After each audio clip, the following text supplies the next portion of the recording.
Hello, my name is Ian Crichton, and I am the Vice President of Mission Support and Spiritual Life for Acts Retirement Life Communities.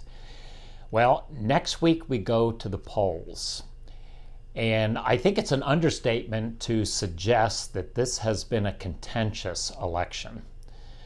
The passion for candidates and the hatred for candidates is over the top, to say the least.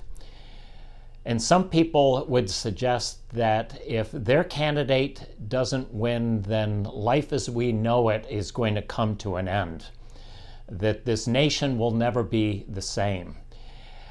I want to provide some balance as we consider the election that I hope we all participate in next week. I think it puts politics into perspective. I want to read for you the 146th Psalm. And I trust, as I mentioned before, that this will provide for us more of a divine perspective. The psalmist says, "Praise the Lord. Praise the Lord, O my soul. I will praise the Lord all my life, and I will sing praise to my God as long as I live.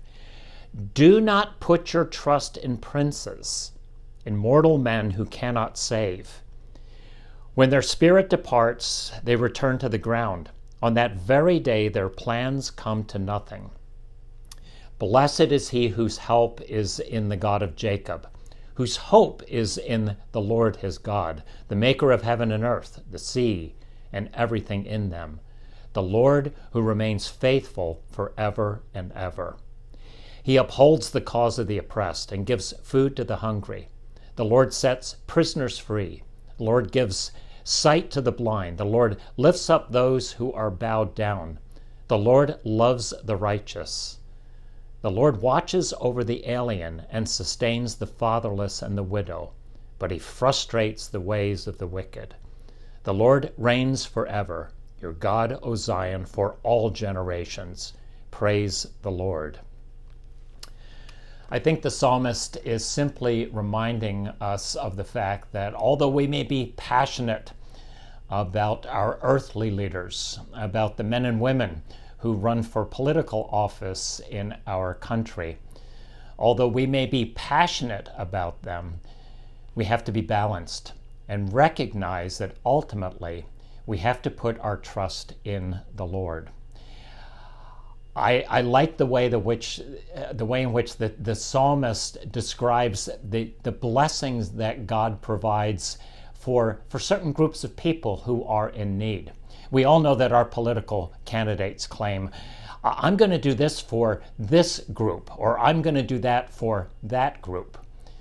But the psalmist reminds us of the fact that God is on the side of those who suffer, the homeless, the fatherless, the alien, those who suffer from hunger. And although we recognize that God uses human instruments to provide care and sustenance to those individuals, it's important for us to remember that ultimately, care for those who in need is a reflection of God's heart. So this election season, let's put things into perspective. As we go to the polls next week, let's put things into perspective. Let's not put our trust in princes, in our political candidates, but instead let's put our trust in the Lord, the maker of heaven and earth. I trust that this will provide for each one of us some needed perspective and some confidence. Have a good day.